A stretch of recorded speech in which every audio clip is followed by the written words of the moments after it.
Magandang buhay mga bata! Tara, samahan ninyo akong matuto kasama si Teacher Aika, your online teacher. Please don't forget to subscribe, like, share, and hit the notification bell for more videos. Thank you! Matatag Curriculum, EPP, Grade 4, Quarter 3, Aralin 4. Ang ating paksa ngayong araw ay tungkol sa mga kagamitan at consumables sa paghuhugas ng pinaglutuan at pinagkainan. Muli, ako si Teacher Aika, ang inyong online teacher. Simulan na natin.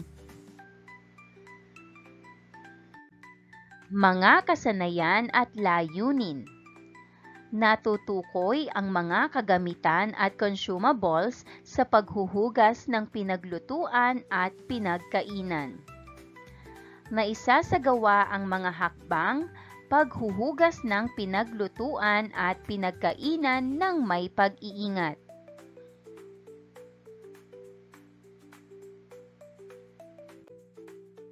Mga nilalaman. Mga kagamitan at consumables sa paghuhugas ng pinaglutuan at pinagkainan. At mga hakbang sa paghuhugas ng pinaglutuan at pinagkainan.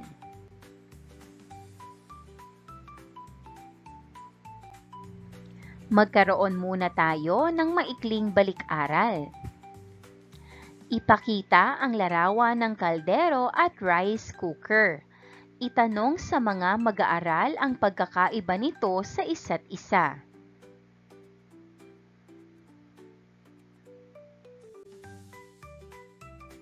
Narito ang mga larawan ng rice cooker at kaldero. Ano ang mas gusto mong gamitin sa pagsasaing ng bigas, kaldero o rice cooker? Bakit? Ibahagi ang iyong sagot sa klase.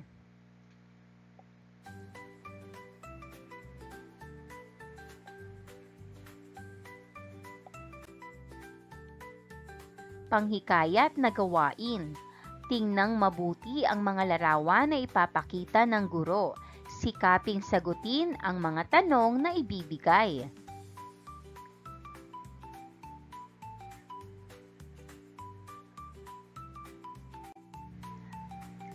Unang larawan. Ibahagi sa klase ang iyong nakikita.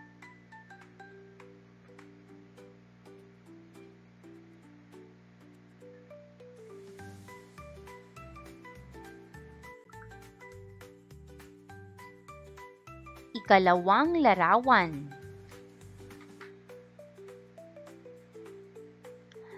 Ibahagi sa klase ang iyong nakikita.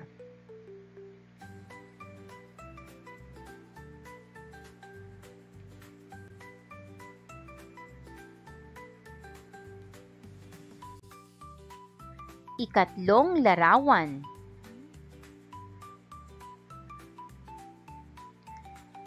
Ibahagi sa klase ang iyong nakikita.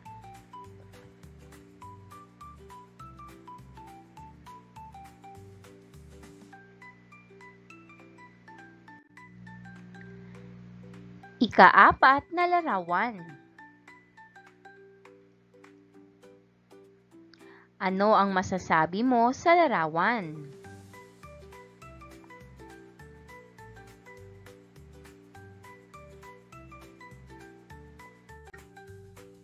Paglinang sa kahalagahan sa pagkatuto sa aralin. Ibabahagi ng mga mag-aaral sa klase ang kanilang sagot sa mga sumusunod na tanong.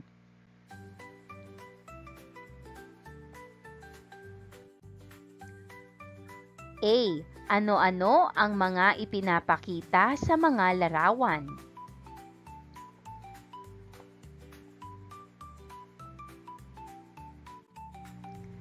B. Sino ang dapat magligpit at maghugas ng mga pinagkainan ng mag-anak?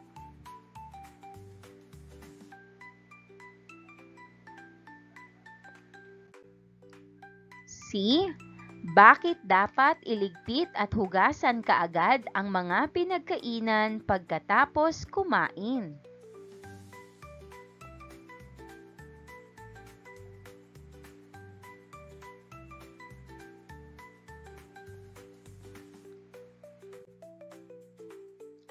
D.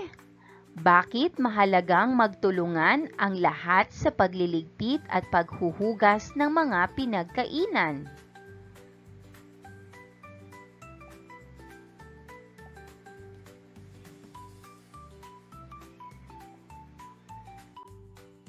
Paghawan ng bokabularyo sa nilalaman ng aralin. Pag-aralan ang mga sumusunod na salita.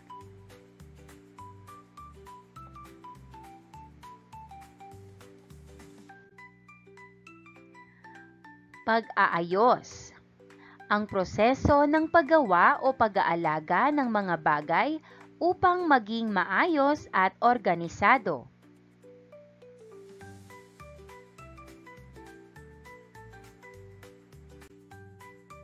Paglilinis. Ang pagtanggal ng dumi, alikabok o kalat upang mapanatili ang kalinisan ng lugar o bagay.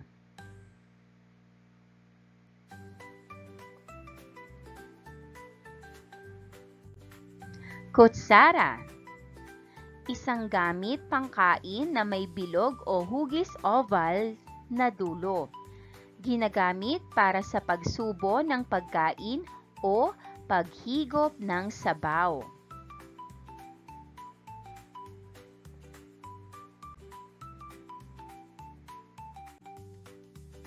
Tinidor. Isang kagamitang pangkain na may matutulis o tusok-tusok na dulo. Ginagamit sa pagtusok o paghawak ng pagkain.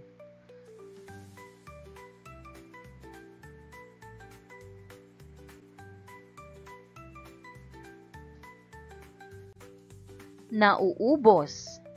Ang estado kung saan ang isang bagay ay halos wala na o natapos na sa paggamit.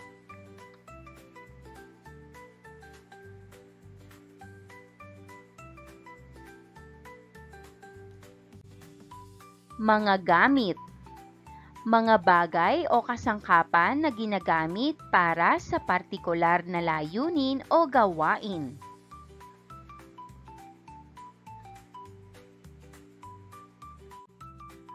Unang araw.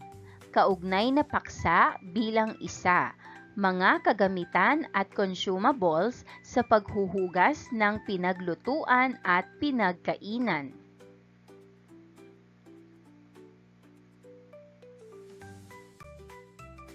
Magpapakita ang guro ng mga aktwal na kagamitan sa paghuhugas ng pinagkainan at pinaglutuan.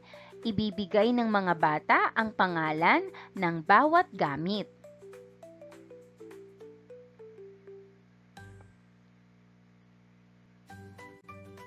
Una, ano kaya ito? Tama, dishwashing liquid.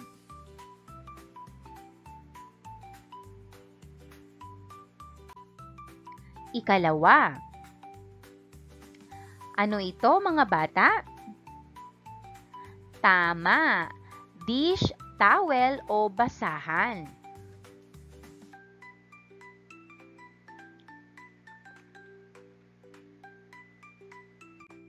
Ikatlo. Tama, palanggana.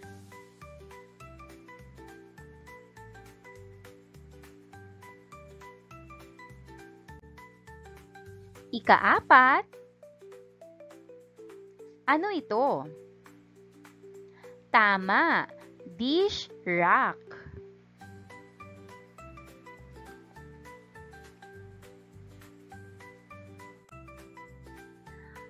At ikalima, ano kaya ito?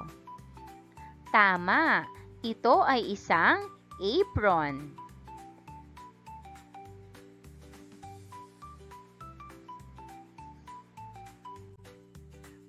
Pinatnubayang pagsasanay. Gallery Walk. Gumawa ng 4 na istasyon sa silid-aralan kung saan ilalagay ang ilang mga kagamitan at consumable sa paghuhugas ng pinagkainan. Igrupo ang mga mag-aaral sa 4 na pangkat. Bigyan ang bawat grupo ng activity sheet na kanilang sasagutan habang umiikot sa bawat istasyon. Bigyan ng mga mag-aaral ng sapat na oras para makapag-ikot. Sa bawat istasyon ay makikita nila ang isang aktwal na gamit sa paghuhugas ng pinagkainan at pinaglutuan. Sasagutin ang mga sumusunod sa kanilang activity sheet.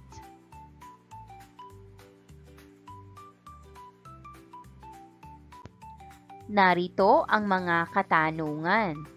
Una, pangalanan ang kagamitang makikita sa istasyong ito. Ikalawa, ilarawan ito ayon sa kulay, laki at sa uri nito.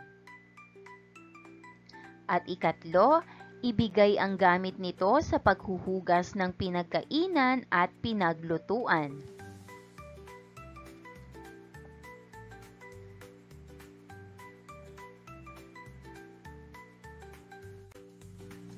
Pag-aralan ang mga sumusunod na salita.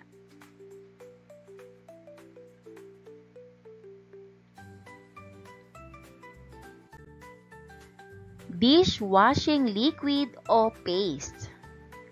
Ito ay consumable na ginagamit para linisin ang mga pinggan, kubyertos, at iba pang kagamitan. Karaniwan, ito ay may pabango at antibacterial properties.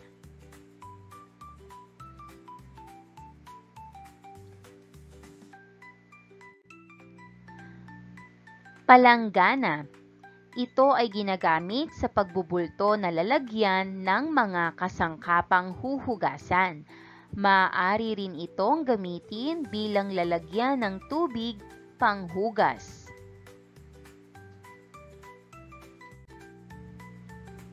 Sponge. Ito ay gamit para linisin ang mga pinggan, kaserola at iba pang kagamitan. Ang isang bahagi ng sponge ay karaniwang abrasive para sa pag-aalis ng matindi o matigas na dumi.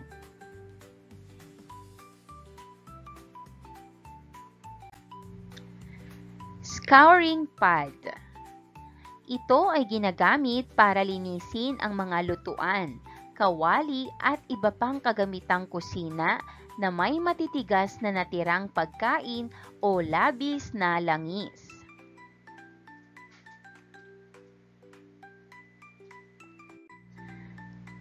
Dish rack o drainer.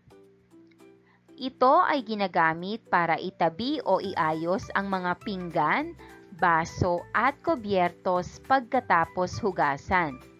Dito unang pinatutuyo o pinatik-tik ang tubig ng mga hinugasan na kagamitan.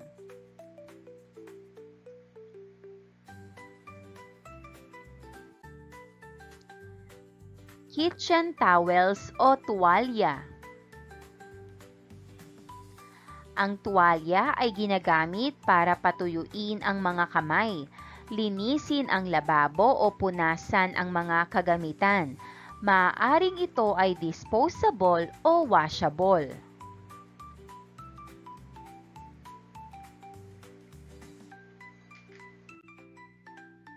Apron. Ang apron ay karaniwang ginagamit upang mapanatili ang kalinisan at proteksyon ng katawan at damit mula sa anumang mga likido, dumi o mantika habang nagtatrabaho sa kusina.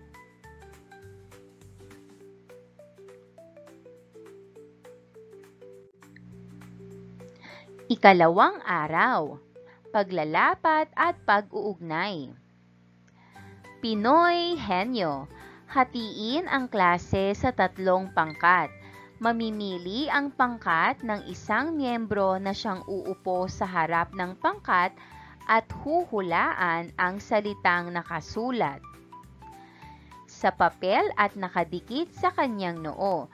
Tutulungan siya ng pangkat sa pamamagitan ng pagtugon sa kanyang mga tanong ng oo, hindi at pwede hanggang mahulaan niya ang salita sa loob ng inilaang oras.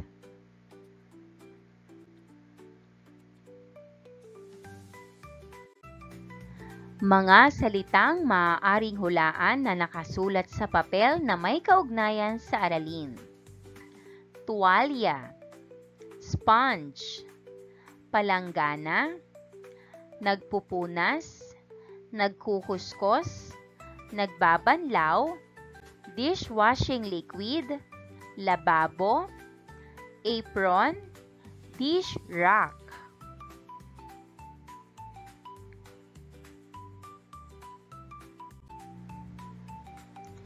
Kaugnay na paksa bilang 2, mga hakbang sa paghuhugas ng pinaglutuan at pinagkainan.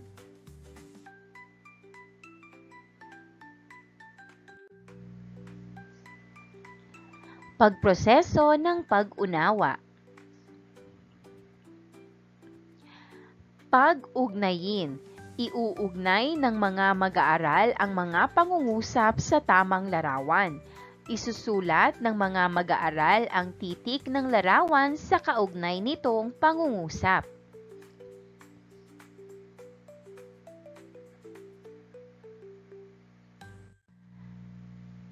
Narito ang mga pagpipilian.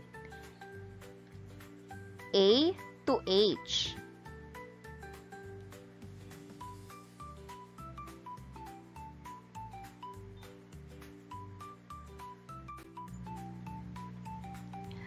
Una, malinis na lababo.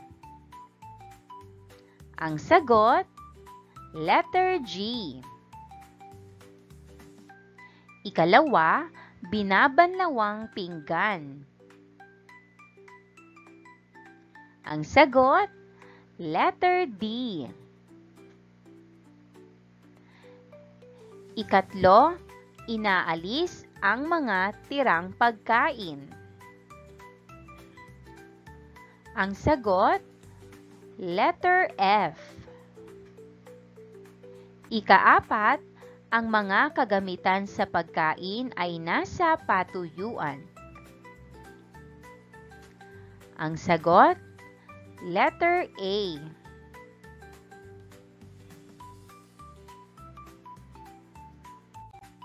Ikalima, ang pinggan ay pinupunasan. Ang sagot, letter E. Ika-6, ang mga pinagkainan ay nasa lababo. Ang sagot, letter C. Ika-7, sinasabon na pinggan. Ang sagot, letter B. Ika-8, mga kaserola at palayok na ginamit sa pagluluto. Ang sagot, letter H.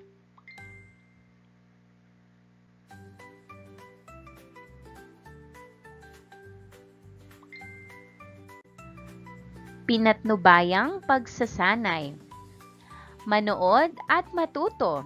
Ang mga mag-aaral ay manonood sa demonstrasyon ng guro sa pagsasagawa ng wastong mga hakbang sa paghuhugas ng pinaglutuan at pinagkainan. Manood ng mabuti at pag-aralan ang mga hakbang bilang paghahanda sa gagawing pangkatang return demonstration. Reading resources. Number 1, simulan ang paghuhugas ng pinagkainan sa mas malinis na kasangkapan. Ilagay ang mga huhugasang pinagkainan sa dakong kanan ng lababo ayon sa pagkakasunod-sunod.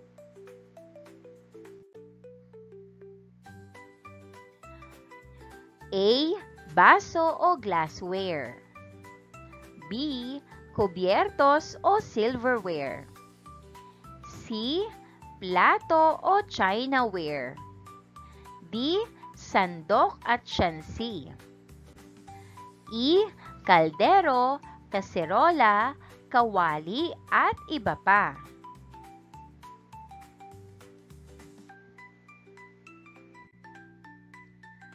Number 2, sabunin ang mga ito gamit ang maliit na palanggana na may sabon o dishwashing liquid at espongha o sponge. Tiyaking malinis ang mga ito bago gamitin.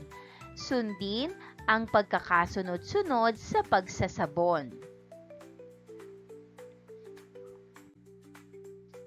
Number 3, banlawang mabuti.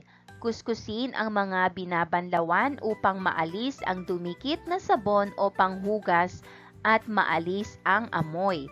Kapag ang ulam ay masebo o mamantika gaya ng adobo, gumamit ng mainit na tubig sa pagbabanlaw ng mga pinggan at kubyertos.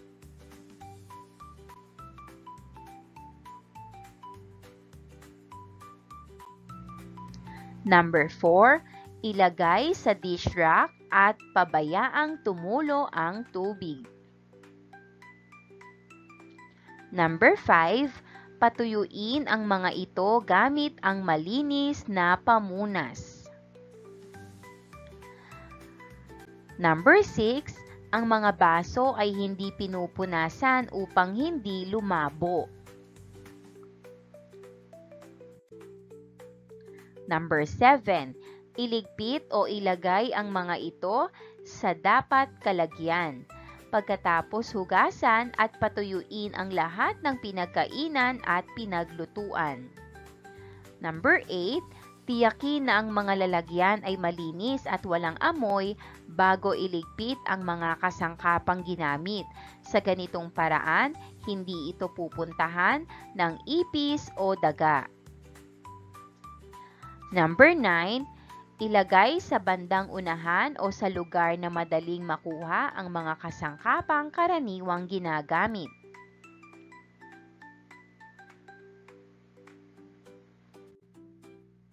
Ikatlong araw, paglalapat at pag-uugnay.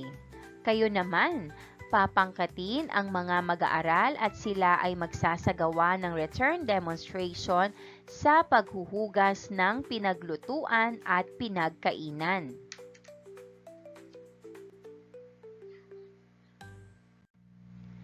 Pinatnubayang pagsasanay. Panuto. Una, bumuo ng triad para sa gawaing ito. Ikalawa, ihanda ang mga kagamitan at consumables sa paghuhugas. Ikatlo, isagawa ang wastong hakbang sa paghuhugas ng pinagkainan at pinaglutuan. Ikaapat, gamitin ang scorecard bilang gabay sa gawaing ito. Narito ang scorecard. Criteria: kahandaan ng mga kagamitan, pag-aayos ng mga huhugasan ayon sa wastong pagkakasunod-sunod, pagsasabon, pagbabanlaw, pagpapatuyo, at kabuuang kaayusan at kalinisan. 1 puntos ang pinakamababa, 5 puntos naman ang pinakamataas.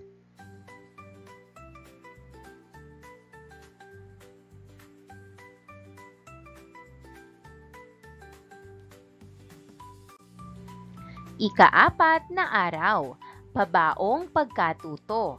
Tanong, tugon.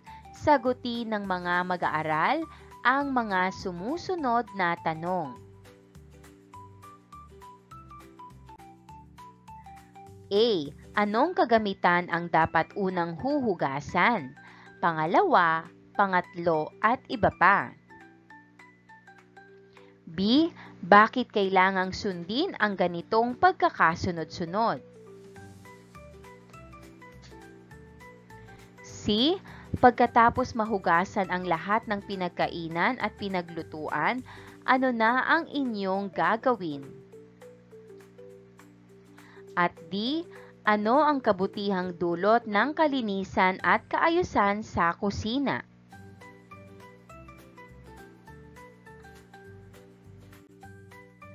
Pagninilay sa pagkatuto.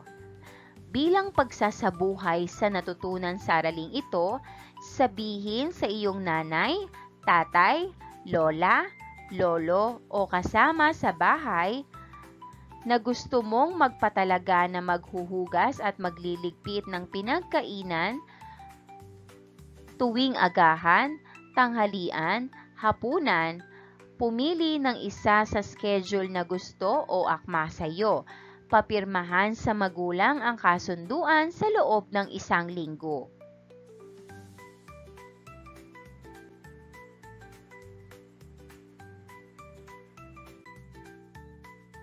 Narito ang schedule, linggo hanggang Sabado, agahan, tanghalian at hapunan. Siyempre, huwag kalimutan ang pangalan at lagda ng magulang.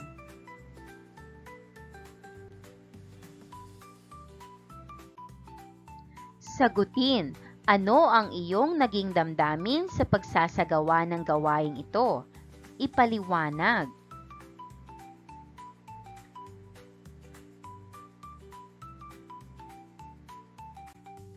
Pagtataya at pagninilay. Pagsusulit, ayusin ang pagkakasunod-sunod ng paghuhugas ng mga pinagkainan at kasangkapan sa kusina.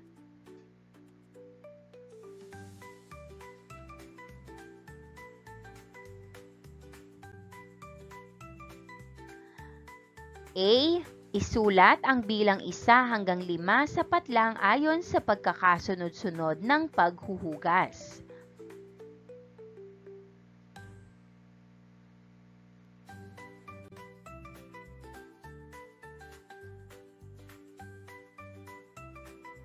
A. Mga plato, platito, tasa at mangkok o chinaware. B. Mga kubyertos o silverware. C. Mga baso o glassware. D. Palayok, kaldero, kawali at iba pa. At E. Sandok at syansi.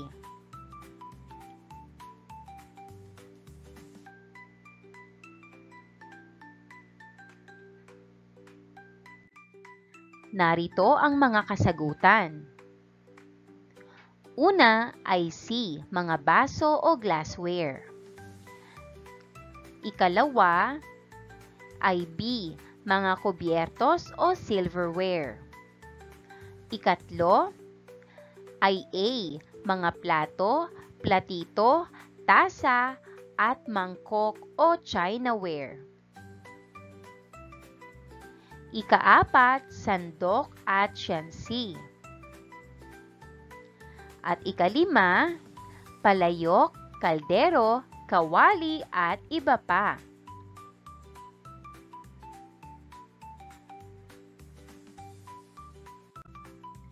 B.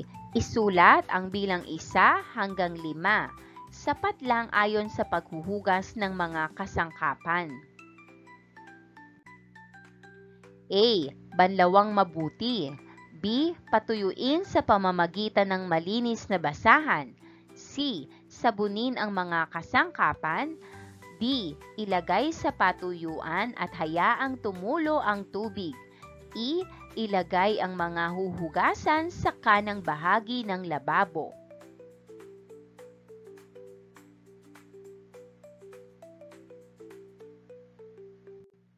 Narito ang kasagutan. Una, E. Ilagay ang mga huhugasan sa kanang bahagi ng lababo. Ikalawa, C. Sabunin ang mga kasangkapan. Ikatlo, A. Banlawang mabuti. Ikaapat, B. Patuyuin sa pamamagitan ng malinis na basahan. At ikalima, ilagay sa patuyuan at hayaang tumulo ang tubig.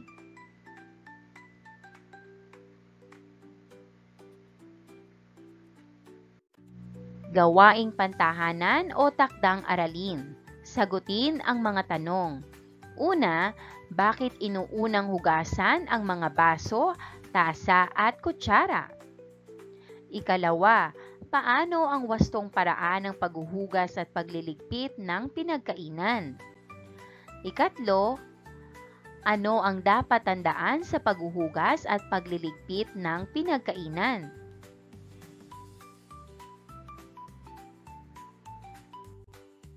Maraming salamat sa panonood! Huwag kalimutang i-like at mag-subscribe para sa higit pang educational content. I-click ang bell icon para ma-update ka sa ating mga bagong video. Salamat!